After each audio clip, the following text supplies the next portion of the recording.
Muy buenos días para todos, mi nombre es Esteban Ávila y hoy junto con mis compañeros Erika Gómez y Juan Pablo Calderón sustentaremos nuestro caso situacional, el cual fue desarrollado en Pasos IPS Jornada PM. Este es el contenido que ustedes van a poder encontrar a lo largo de nuestra presentación, en donde a grandes rasgos incluimos historia clínica, una revisión por sistemas, la selección de categorías, test con los respectivos hallazgos, una intervención la cual consta de un objetivo general y tres específicos, los cuales se encuentran en la fase central, un diagnóstico y pronóstico fisioterapéutico. Bien, para iniciar con nuestra historia clínica, nuestro paciente se llama HZA, tiene 80 años, de género masculino, trabajó por más de 40 años como constructor y más de 20 años como conductor de taxi en la ciudad de Bogotá. Tiene 5 hijos y actualmente vive con su compañera sentimental, de lateralidad diestra y cuenta con salud total como EPS.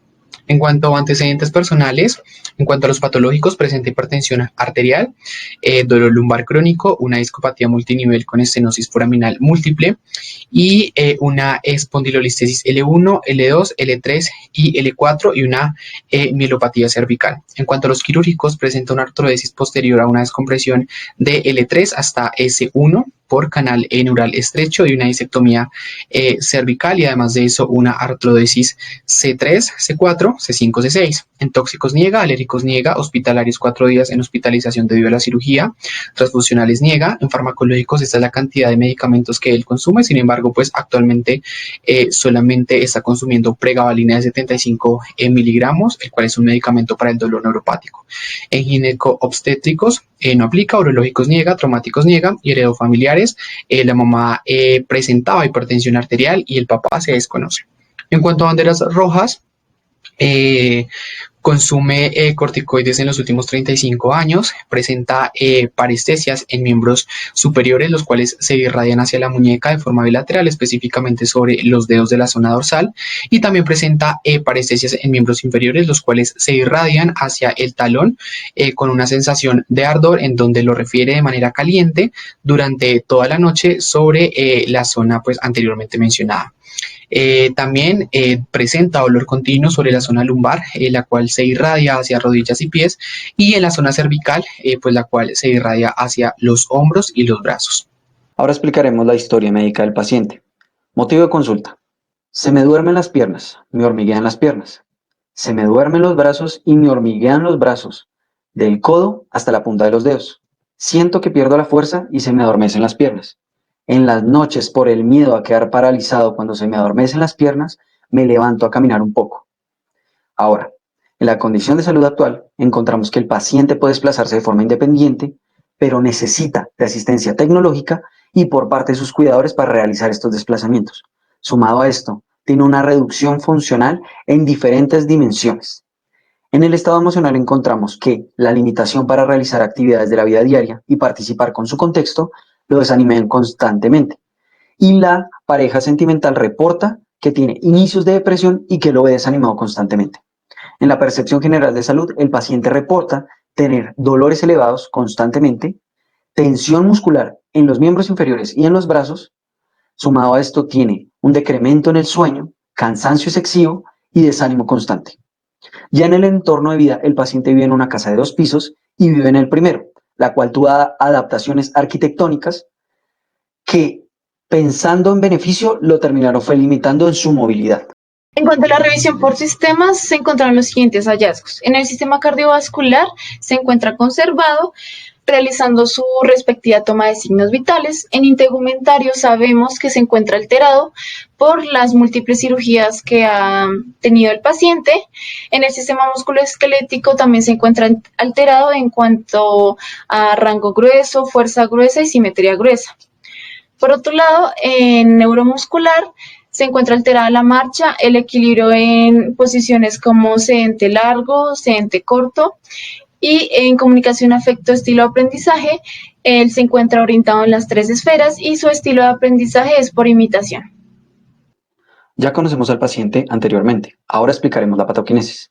Inicialmente en los factores de riesgo encontramos que el paciente laboró por 40 años en el área de construcción y por 20 en el área de conducción de taxi, lo cual lo expone a 2 riesgos, inicialmente biomecánico y secundario postura sostenida. Sumado a esto, el paciente nos dice que era sedentario y no realizaba actividad física. Todo influyó a que el paciente realizara fuerzas excesivas, movimientos biomecánicamente no fisiológicos y además de esto, generar aplastamientos sobre las articulaciones cervicales y lumbares. Todo esto conduce a que se generen alteraciones musculoesqueléticas. Específicamente se generó lo siguiente: espondilolistesis, artrosis y hernias. Todo esto se suma y genera un patrón de guillotina sobre la zona cervical de la médula espinal, lo cual genera alteraciones en las vías sensitivas y motoras que inervan miembros superiores y miembros inferiores. Todo este daño conlleva que el paciente tenga que someterse a artrodesis cervicales y lumbares. Considerando esto, se genera una alteración sobre las siguientes categorías. Específicamente encontramos dolor, integridad nervio craneal y periférico, marcha, balance, postura y tecnologías de asistencia. Ya aclarado esto, para finalizar, encontramos que el paciente se tornó dependiente de asistencia tecnológica de caminador anterior, cuidadores, y sumado a esto, requiere ayuda de sus cuidadores para la realización de actividades de la vida diaria y patrones funcionales específicos. En cuanto al análisis que hicimos con la CIF, la condición de salud de nuestro paciente es un paciente masculino quien tiene mielopatía cervical, que sus factores personales son un paciente activo que está motivado y además presenta una buena actitud frente al tratamiento. En cuanto a los factores ambientales, tenemos como barreras la arquitectura interna del hogar, como su baño, que es un poco pequeño para sus necesidades. Además, su estado emocional, ya que él tiene depresión mayor y hay negligencia profesional. Por otro lado, los facilitadores es el apoyo familiar, su sistema de salud, ya que cuenta con EPS. Además, tiene un dispositivo de asistencia que le permite su movilidad. Por otro lado, se le facilita el transporte, tiene una estabilidad económica y su vivienda queda cerca al centro de rehabilitación. En cuanto a su participación, él participa en actividades de la vida diaria, como vestirse, higiene personal. También mantiene interacciones y relaciones interpersonales y tiene participación en su autocuidado. Por otro lado, su restricción es en el rol de su entorno familiar. En cuanto a actividades, él tiene la capacidad de jugar cartas, deambular y realizar actividades de la vida diaria. Además, como limitación son los contextos laborales, ya que en este momento él no puede realizar no ha podido continuar con sus actividades laborales. Por otro lado, se le dificulta las tareas domésticas y necesita ayuda en cuanto a su autocuidado. En cuanto a estructura y función, se encuentran íntegras las estructuras involucradas en cuanto a la voz, el habla, el ojo y las estructuras relacionadas, además del sistema genitourinario. En cuanto a deficiencias, encontramos deficiencias en estructuras del sistema nervioso, el oído y estructuras relacionadas con piel, además de estructuras relacionadas con el movimiento y el sistema cardiovascular pulmonar. Aquí pueden evidenciar el planteamiento que realizamos de la teoría del movimiento como sistema complejo, y sumado a esto debemos mencionar que esta nos permitió hacer un análisis más profundo de nuestro paciente.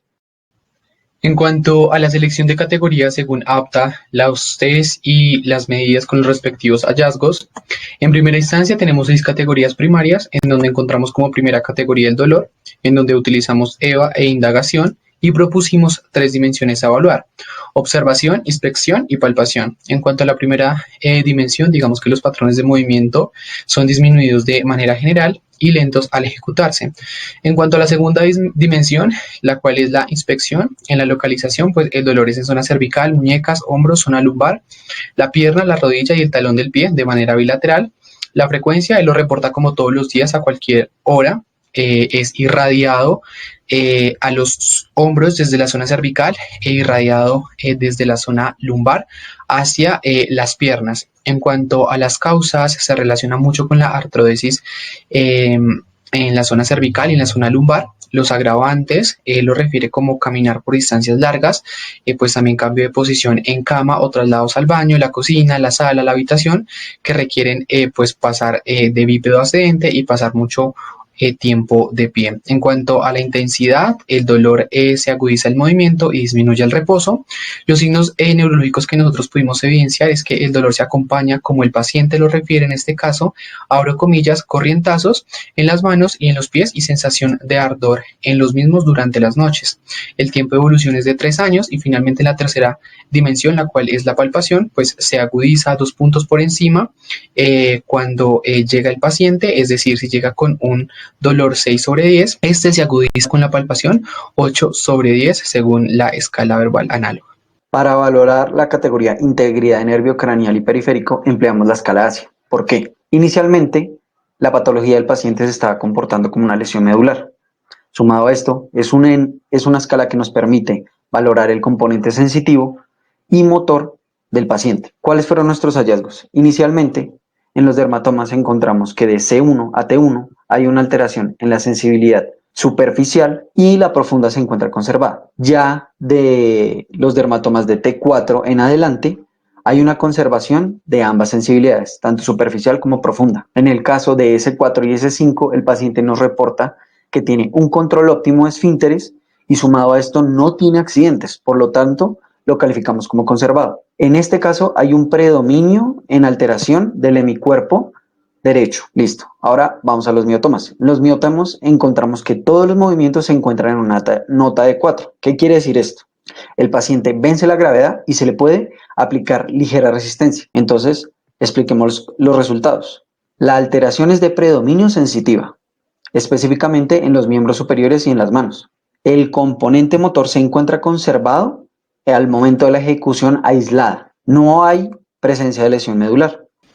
En cuanto a la categoría de equilibrio, utilizamos el test de Tinetti, en donde nos dio una puntuación de 11 sobre 28 y la cual en la posterior interpretación nos arroja que el paciente se encuentra en un alto riesgo de caídas. En la categoría de la marcha hicimos una toma de video y en base a eso hicimos un análisis observacional de cómo estaba el estado de la marcha del paciente. Entonces, inicialmente encontramos que en los parámetros temporoespaciales, específicamente en los temporales, la altura de paso, el ancho de paso, la distancia recorrida, la longitud de paso y la longitud de zancada se encuentran alteradas porque todas tienen una disminución en contraste con los parámetros normales. En el caso de las espaciales podemos encontrar que en el paciente hay una cadencia alterada, un tiempo de apoyo regular e inestable, un tiempo de balance corto y apresurado y un tiempo de paso lento.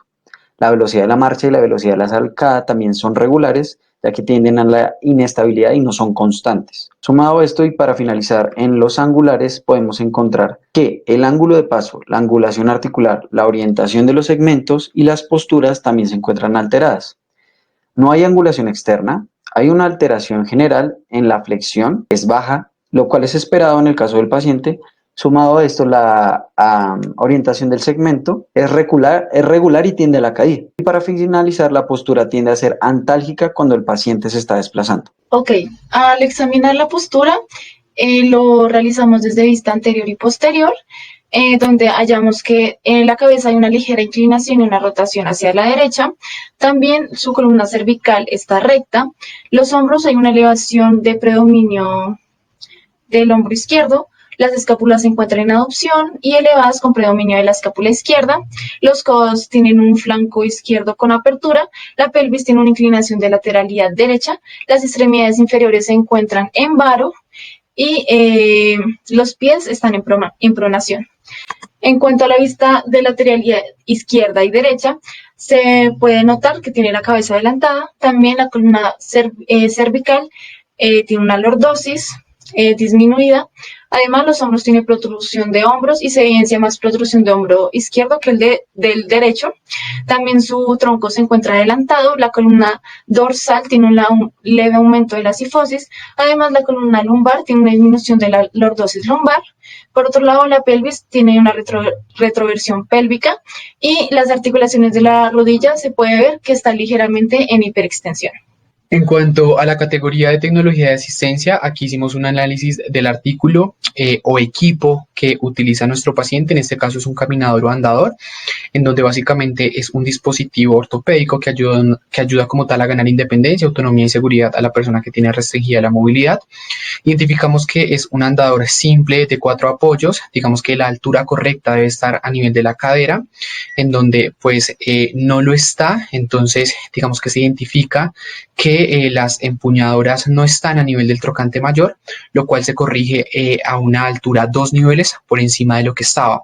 También pues se asegura que los botones deben estar o deben resaltar a través de los agujeros de ajuste de la altura y pues esto garantiza que están bloqueados por completo. También se evidencia que las empuñadoras y las conteras pues tienen un leve desgaste del material, lo cual pues puede ocasionar claramente agarres inestables y riesgo de deslizamiento en los apoyos, en este caso rasgado o dañado, lo cual pues se recomienda de pronto hacer un mantenimiento en este tipo de estructuras. Adicionalmente, hay una oxidación del material, lo cual pues también se sugiere periódicamente una revisión del estado físico del andador.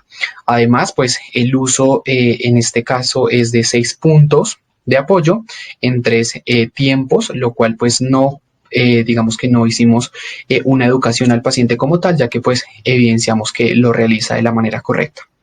A continuación vamos a mostrar las categorías secundarias que elegimos, empezando por desempeño muscular, por medio del test de escala de Lovett, teniendo los siguientes hallazgos. Entonces, en cuanto a fuerza, el paciente tiene una habilidad generalizada, como en deltoides fibras anteriores, bíceps braquial, tríceps braquial, flexores de la mano, cuádriceps, isquiotibiales, tibiales anteriores, gastrocnemios y psoas ilíaco, teniendo una nota de 3 bilateralmente, que significa que completa el rango de movimiento contra gravedad. Además, es importante tener en cuenta que el paciente realizó varias compensaciones durante la revisión de esta categoría. Ahora, en cuanto a la categoría de rango de movimiento, se eligió el test de goniometría. Claramente, el paciente pudo iniciar desde 0 grados en cada rango de movimiento. Los hallazgos que tuvimos es que tiene una disminución en rangos de movimiento en cuanto a la articulación occipito-cervical. Por ejemplo, en flexión tuvo 12 grados, en extensión tuvo 10 grados. En cuanto a la flexión cervical, tuvo 30 grados. Las inclinaciones también podemos ver una disminución. En la derecha tuvo 8 grados y en la izquierda 17 grados. En cuanto a rotaciones cervicales, se encuentran conservadas. Para la articulación coxofemoral, también encontramos una disminución en la flexión de la derecha, teniendo 110 grados, y en la flexión de la izquierda se tuvo 110 grados. En cuanto a la categoría de capacidad y resistencia aeróbica, se eligió el test de marcha estacionaria de 2 minutos. El paciente realizó 47 pasos con ayuda de su dispositivo de asistencia, que es el caminador, y además pues se usó el test para medir la percepción de esfuerzo, que es la escala de Borg. En cuanto a este test, se tiene en cuenta que para tener una calificación excelente tuvo que tener más de 120 pasos, en bueno entre 110 y 120 pasos, y malo menos de 100 pasos. Nuestro paciente obtuvo un puntaje menor a 100 pasos, por lo que se interpreta como malo, demostrando una capacidad aeróbica reducida. La categoría de integridad refleja, la valoramos con la escala de Württemberg, considerando que había una patología inicial que se estaba comportando como una lesión medular, donde sospechamos que podría haber un aumento o una disminución patológica del tono en el paciente. Se valoraron los siguientes puntos reflejos, específicamente el mentoniano, el tecipital, el bicipital y el rotuliano, en donde encontramos que el reflejo, al ser estimulado, tenía una nota normal o se encontraba en un normotono.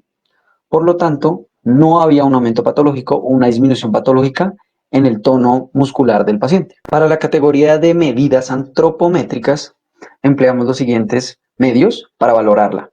Inicialmente usamos la báscula, el tallímetro, y la ecuación de peso ideal.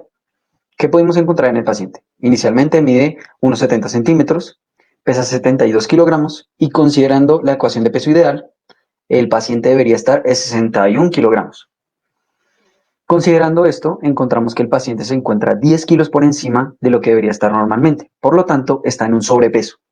Esto puede influenciar negativamente en su condición, impidiéndole una mejor habilitación y rehabilitación. En cuanto a la categoría de integridad tegumentaria, evaluamos esta categoría con la escala de cicatrización de Vancouver. De base, pues sabemos que no hay una continuidad de la piel de manera uniforme por las dos cirugías que se realizaron a nivel cervical y a nivel lumbar. Digamos que acá encontramos inicialmente pues que hay una pigmentación mixta que nos da una puntuación de 2, una vascularidad de color púrpura que nos da una puntuación de 3, una flexibilidad la cual indica una contractura, es decir, un acortamiento permanente de la cicatriz que produce deformidad o distorsión con una puntuación de 5, y finalmente encontramos que en las dos cicatrices pues la altura corresponde a mayor de 4 milímetros, lo cual corresponde a una puntuación de 4. Finalmente, utilizamos la medida de independencia funcional en la evaluación de 3 categorías, las cuales son vida comunitaria, social y cívica, vida laboral, autocuidado y vida doméstica. Esta es la interpretación, estos son los resultados que nos dieron las 6 dimensiones evaluadas, en donde el autocuidado nos da una puntuación de 28 sobre 42, control de esfínteres 14 sobre 14, transferencias 17 sobre 21, locomoción 7 sobre 14, comunicación 14 sobre 14, y finalmente la dimensión de cognición social nos da una puntuación de 20 sobre 21 puntos, para un total de 93 sobre 126 puntos en total. Esto nos da un 93%, lo cual corresponde o representa una asistencia mínima en el paciente. Acá vale recalcar que la dimensión de locomoción, como ustedes lo pueden observar, pues representó el puntaje más bajo según la aplicación del test. A partir de las categorías seleccionadas y de todos los hallazgos que nosotros pudimos evidenciar, digamos que generamos un plan de intervención en donde nuestro objetivo general es mejorar la funcionalidad de HZA mediante actividades que promuevan su adaptabilidad, las cuales involucran la inmersión en medio acuático y que están enfocadas en la funcionalidad y participación y le permitirán así cumplir con los roles que desempeña actualmente de manera más eficaz en un periodo de 4 meses durante 3 veces por semana, sesiones de hidroterapia de 60 minutos por cada sesión. A partir de acá es importante aclarar que se genera un plan de intervención en el cual consta de una fase inicial, una fase central y una fase final, en donde los objetivos específicos se encuentran en la fase central. Bien, para nuestro plan de intervención, entonces en la fase final, el objetivo era generar un aumento significativo de la temperatura corporal mediante, digamos que ejercicios que involucran movilizaciones completamente activas dentro pues, del medio acuático con el fin de evitar algún tipo de lesión osteomuscular durante el desarrollo de la actividad central. Acá trabajábamos con las conductas apta, en donde la conducta era ejercicio terapéutico con 2 modalidades, acondicionamiento y recondicionamiento aeróbico y de la resistencia, y de ejercicios de flexibilidad, rango de movimiento y alargamiento muscular de tipo programas acuáticos, en este caso pues la piscina, y rango de movimiento y alargamiento muscular respectivamente. Trabajábamos con volúmenes de una repetición por 40 segundos en cada repetición, con una densidad de 10 segundos de descanso, con una frecuencia 3 veces a la semana, los días lunes, miércoles y viernes. Sin embargo, pues nosotros solo trabajábamos con él los lunes y los miércoles y con una duración que oscilaba entre los 10 y 15 minutos en esta primera fase inicial. Las imágenes que ustedes pueden ver son tomadas de los protocolos que ya PASUS tiene establecidos para esta fase y pues claramente respetábamos digamos que estos ejercicios que ellos proponían. Adicionalmente pues digamos que nosotros agregamos o sustentamos los ejercicios o esos ejercicios que ellos colocaban ya en los protocolos con 2 artículos que ustedes los pueden ver en la parte inferior con un nivel de evidencia 2 más y 3 más, grado de recomendación B para los 2 y nivel del cuartil Q2 y Q3 respectivamente. Acá digamos que se trabajaban mucho la activación muscular completamente activa por parte del paciente y pues trabajábamos como tal con nuestro paciente HZA, movilizaciones activas para esta primera fase. Bien, en cuanto a la fase central, acá tenemos tres estrategias. La primera estrategia tiene como objetivo específico generar una activación muscular en miembros inferiores y superiores utilizando la resistencia que ofrece el agua mediante la aplicación del método Baldragas, buscando así una mayor independencia y estabilidad en la marcha en tierra.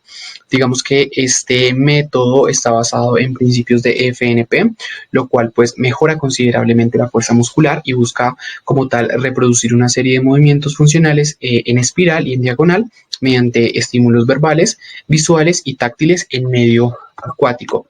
Eh, Acá está la prescripción de esta primera estrategia en donde utilizamos conductas de agentes físicos, modalidad agentes físicos mecánicos, en este caso pues el agua, de tipo pues hidroterapia, piscina y pues el uso de la técnica de Badragas. En cuanto al volumen, utilizamos 3 series de 10 repeticiones por cada una de las series, una densidad de 10 segundos de descanso con una frecuencia de 3 veces a la semana, pues acá lo utilizamos solamente 2 veces a la semana, lunes y miércoles, y con una duración de 12 minutos. Digamos que la fase central tenía una duración entre 40 y 45 minutos, lo cual repartíamos de manera equitativa para que las 3 estrategias se llevaran a cabo. Ahí están las imágenes de lo que nosotros más o menos realizábamos. Utilizábamos también la pared de la piscina como propulsión en miembros inferiores y pues en miembros superiores utilizábamos ya como tal las técnicas de FNP.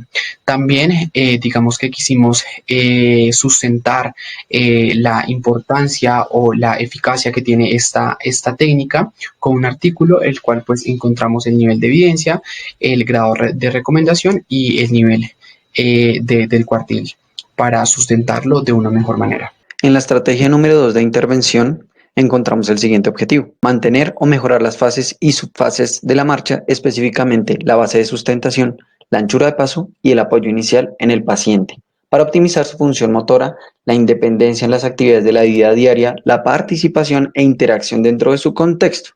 Se espera observar una mejoría en un periodo de 3 meses de intervención. Entonces, ¿cuál es la conducta? Entrenamiento de la función motora adaptada a hidroterapia. Modalidad, entrenamiento de la marcha y la locomoción. Tipo, entrenamiento con implementos.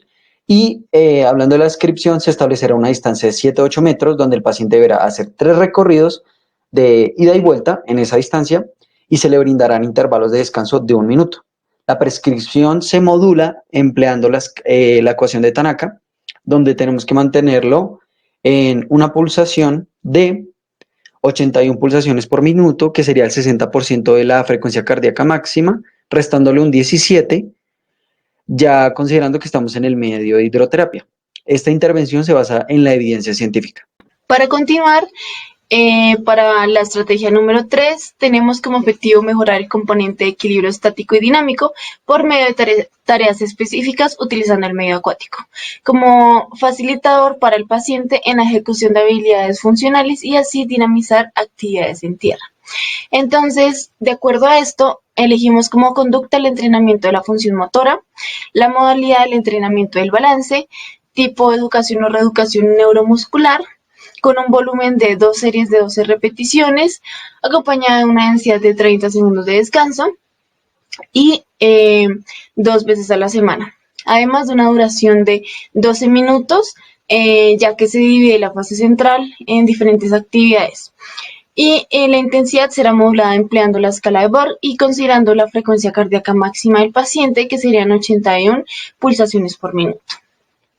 De acuerdo a esto, las actividades específicas que vamos a trabajar es realizar tándem, alcances y equilibrio estático y dinámico. Entonces, esto lo pudimos desarrollar gracias a la evidencia científica que encontramos y que su nivel de evidencia se puede destacar que tiene un 2++, como grado de recomendación B, y además tiene un cuartil de Q2.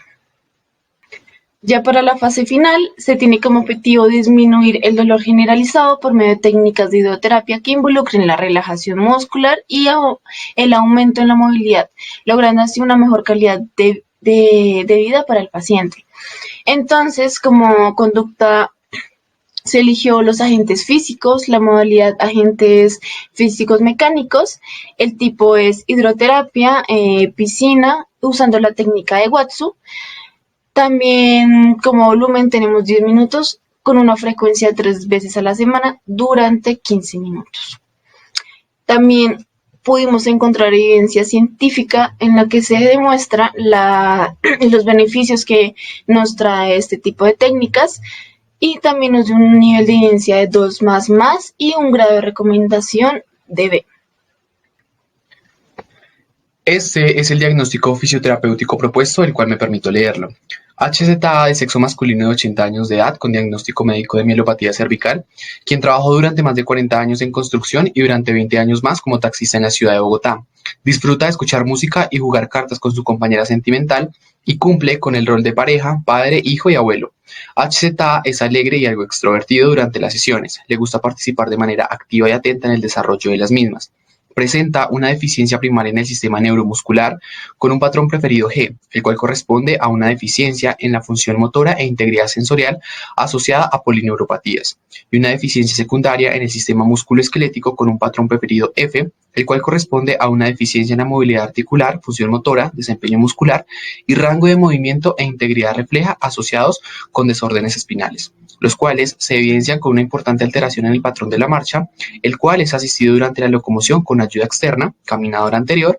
Al momento de realizarla se le dificulta iniciarla, lo cual se manifiesta con falta de equilibrio. Presenta antecedentes de depresión mayor con evolución de 3 años y síntomas de dolor 7 de 10 según escala verbal análoga, en zona cervical y lumbar, irradiado a miembros superiores e inferiores respectivamente. Por otro lado, el sentido de la visión y audición presenta deterioro, sin embargo, sus funciones mentales se encuentran indemnes. De acuerdo a lo anteriormente mencionado, se restringe de forma significativa el rol y la participación de HZA, como salir a caminar, jugar cartas y jugar con sus nietos. Sin embargo, cuenta con el apoyo de sus hijos, nietos y pareja sentimental. Finalmente, cuenta con la posibilidad de asistir a sesiones de hidroterapia con un cuidador que lo acompaña permanentemente. De igual manera, se encuentra motivado con la actitud de asistir responsablemente y participar de forma activa a cada una de las terapias y, por supuesto, en el desarrollo de las mismas. En el pronóstico debemos considerar lo que dicta la evidencia. Con respecto a los pacientes que padecen de mielopatía cervical, se debe considerar la extensión y la prolongación del daño en el tiempo. Sumado a esto, en los pacientes que son mayores a 70 años, el pronóstico es favorable con respecto a la agudización de los síntomas, como el dolor, el cansancio, los factores estructurales y funcionales netamente intrínsecos de la vértebra y la médula espinal. En este orden de ideas, se considera que HZA logrará en un tiempo de 4 meses con asistencia de 3 veces por semana a sesiones de hidroterapia de 60 minutos por sesión, una mejoría en la estabilidad de la marcha, el equilibrio y se vencerá una disminución en el riesgo de caídas. Además, tendrá una deambulación muchísimo más ágil, muchísimo más independiente y podrá tener una mayor independencia en la ejecución de sus actividades de la vida diaria. Se sumará una mejoría en su participación, en su rol como padre, como abuelo y como pareja.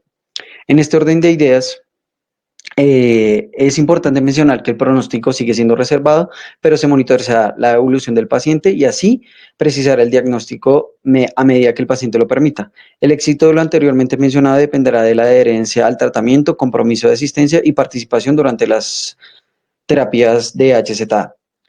Les agradecemos mucho por su atención. Esta fue la presentación de nuestro caso situacional y estamos abiertos a preguntas. En la parte final podrán encontrar las referencias que empleamos para el desarrollo de nuestro caso situacional y el equipo de trabajo que desarrolló el caso situacional lo podrán encontrar en la siguiente diapositiva de la presentación.